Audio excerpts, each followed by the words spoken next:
Hey everyone, welcome to another deep dive with us. And it looks like a lot of you are interested in figuring out how to stop worrying about others and focus on yourself. You're not alone. Yeah. So we decided to dig into an article about exactly that. It's by a psychotherapist named Paige Reptman, and it's called How to Stop Worrying About Others and Focus on Yourself. And I'm really excited to dig into this. But first, I got to say, I totally get that whole like not wanting to disappoint people thing. You know what I Oh, mean? absolutely. It's like this pressure to live up to everyone's expectations. But it's like whose expectations are we even talking about, really? Yeah, that's a good point. And Rechman actually addresses that right away. And it might surprise you, but she doesn't actually frame this desire for approval as a bad thing. Wait, really? Yeah, she argues that it actually shows that you're empathetic. Hold on. So me stressing about whether my neighbor thinks my lawn's too long, that's me being a good person. Yeah. Well, it shows that you're attuned to the people around you, but of course it's all about balance. If this worry turns into constant anxiety or you're burning yourself out, then it's definitely time to shift gears. But the instinct itself, it's primal. It's wired into us from way back when we were hunter-gatherers. Okay. Now that is fascinating. Yeah, So it's not just me being overly sensitive. It's like some ancient survival mechanism or something. exactly. Think about it back then. Being accepted by your tribe was literally a matter of life and death. Oh, yeah. Food protection, it all depended on being part of the group. So even though, we've obviously evolved a lot since then, that deep-seated need to belong, it's still there, humming along in our subconscious. That makes so much sense. I mean, I'm obviously not foraging for berries anymore, but I definitely feel that pressure to fit in, especially on social media. It's Right. like everyone's always presenting these perfect lives, and it's so hard not to compare yourself. Yeah, and that's a really relevant point you make because social media is a prime example of how this ancient instinct is playing out in the modern world. Yeah. It's almost like our tribes have become digital and the stakes feel just as high. So how do we break free from that? Mm. I mean, Reckman mentions becoming a thought detective, which sounds kind of cool. Yeah. I'm picturing myself with a trench coat and a magnifying Well, glass. it's not that far off, actually. She suggests that we really examine the thoughts we have when we're worried about others. Okay. Like, what are we actually saying to ourselves? Are we catastrophizing? Are we assuming the worst? And journaling can be a really powerful tool for this. Oh, so it's about getting those worries out of our heads and onto paper so we can really see them. Exactly. And often when we do that, we realize these thoughts aren't as rational or as grounded in reality as they feel in the moment. Right. We're creating stories in our minds that might not even be true. And this leads perfectly into what I think is the most impactful line in the whole article. It says, no one is thinking about you as much as you think they are. Right. A mic drop moment. It's so true, and it's such a freeing realization. We tend to overestimate how much other people are scrutinizing us Yeah. when in reality everyone's mostly just wrapped up in their own lives. It's incredibly liberating to acknowledge that. It really is. But then how do we actually shift gears? Yeah. We're less worried about what others think, but now what do we just stare at the ceiling all day and ignore the world? Not exactly. Reckman talks about literally shifting our spotlight. Mm. And this applies to social media too. Oh. Look away from the things that trigger those feelings of worry, put down your phone, close the laptop. So it's about being mindful of what we're consuming and how it makes us feel.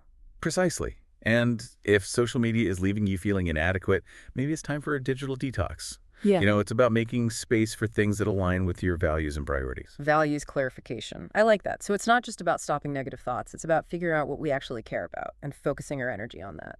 Yeah, that's a great way to put it. And you know what? Reckman even offers a 10-minute values exercise you can do. Oh, wow. Yeah. So we're not just talking theory here. This is getting practical. But how do we actually stick to those values when the pressure to conform feels so strong? I mean, I'm thinking this is where self-esteem comes in. You're absolutely right. And that's actually a perfect segue into the next part of our deep dive. We'll explore how self-esteem acts as a shield against those inevitable moments of disapproval we all face. Okay, so back to our deep dive. We were just getting into this whole self-esteem thing. Yes. I've always thought of it as kind of a fluffy concept, like, oh, good for you. You feel good about yourself. But Reckman makes it sound like way more powerful than that. It is. It's really important. Think of it this way. We all face disapproval at some point, Yeah. right? Maybe it's a harsh critique at work or a friend disagrees with a choice we made. Yep.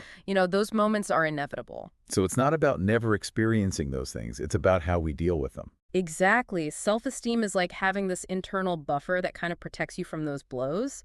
It's that voice inside you that says, okay, this hurts, but I can handle it. I'm still worthy. So someone with low self-esteem, they might completely fall apart under that same criticism. They might spiral into self-doubt, question everything, and potentially even let that one negative experience define them. But someone with strong self-esteem, yeah, they might feel disappointed, sure, but they don't let it shatter their whole sense of self. That's such a clear distinction. It's like the difference between getting a paper cut and having your arm chopped off. Wow, I mean, they yeah. both hurt, but one is obviously way more damaging. That's a very vivid way to put it. And, just like building physical resilience takes time and effort, building self-esteem, it works the same way. But where do we even start? It feels like such a big task. It doesn't have to be overwhelming. Rechtman actually offers a really concrete tool in the article. It's a CBT worksheet specifically for building self-esteem. CBT, that's cognitive behavioral therapy, right? Yes, exactly. It's a type of therapy that focuses on identifying and changing negative thought patterns. And this worksheet helps you challenge those self-critical thoughts and replace them with more realistic and positive ones. Okay, so we've covered understanding where our worry comes from, becoming thought detectives, shifting our focus, and now boosting our self-esteem. This is starting to feel like an actual plan we can use. It is. But let's be honest, knowing what to do and actually doing it, those are two very different Oh, things. you're absolutely right. It's easy to get caught up in all the information and then nothing changes. But here's the key takeaway from Rechtman's article. Even small, consistent changes can have a huge impact. Yeah. It's not about becoming a completely different person overnight. So instead of trying to be this perfect, worry-free person, we should just focus on taking little steps. Exactly. Crouch. Remember that question she asks, how can you make a baby step and start putting more energy towards you? That's the essence of it all. It's about progress, not perfection. I love that it takes the pressure off. Like I don't have to solve everything today. Just focus on one small thing. Exactly. And that one small thing could be anything. Maybe it's unsubscribing from a social media account that makes you feel bad, or spending 10 minutes journaling, or trying that CBT worksheet.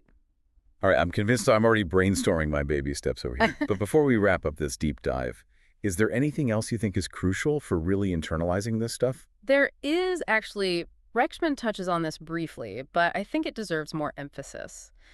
It's about shifting from a mindset of stopping to a mindset of starting. Okay, I'm intrigued. What do you mean by shifting from stopping to starting? It sounds kind of philosophical, but I have a feeling you're going to bring it back down to earth for us. You know me so well. It's all about reframing our approach. When we fixate on stopping worrying, it can feel really restrictive, almost negative, like we're constantly battling ourselves. It totally does. It's like telling a kid, don't think about elephants. What's the first thing they do think about elephants? Exactly. But when we flip the script and ask ourselves, what do I want to start doing instead, it becomes way more empowering. Yeah, it's like opening a door to possibilities instead of slamming one shut. I like that. So instead of obsessing over stopping the worry, we're focusing on what we want to create more space for in our lives. You got it. It's about consciously designing a life that reflects your values and priorities, not the expectations of other people. So ask yourself, what brings me joy? What activities light me up? What dreams have I been putting on hold? Wow, those are some big questions. Yeah. But they're exciting questions, too. It's like giving ourselves permission to dream again. It is, and that's where the real magic happens. Because when you're pursuing things that genuinely matter to you, that worry about what others think, it starts to fade into the background. It doesn't disappear completely, of course, but it loses its grip on you. Because you're so focused on what matters to you, you don't have the energy to waste on those worries anymore. Exactly. It's like filling your cup so full that there's simply no room for negativity to seep in. This whole conversation has been so eye-opening. I came in wanting to learn how to stop worrying, but I'm leaving with this whole new perspective on how to start living a life that's more true to myself. And that, I think, is the most powerful takeaway from Rechtman's article. And from our deep dive today, it's not about achieving some unattainable state of never worrying. It's about recognizing that you have the power to choose where you focus your energy. So as we wrap things up, what's that final thought, that nugget of wisdom you want to leave our listeners with? Remember, even the smallest step towards self-focus can have this ripple effect. It might feel insignificant in the moment, but those tiny shifts in your mindset and actions, they can lead to some really profound changes over time. That's a beautiful way to put it. And on that inspiring note, I think it's time to bring this deep dive to a close.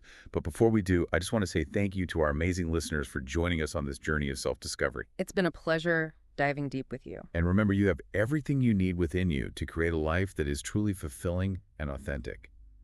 Keep asking those big questions. Keep taking those baby steps and keep shining your light. See you next time.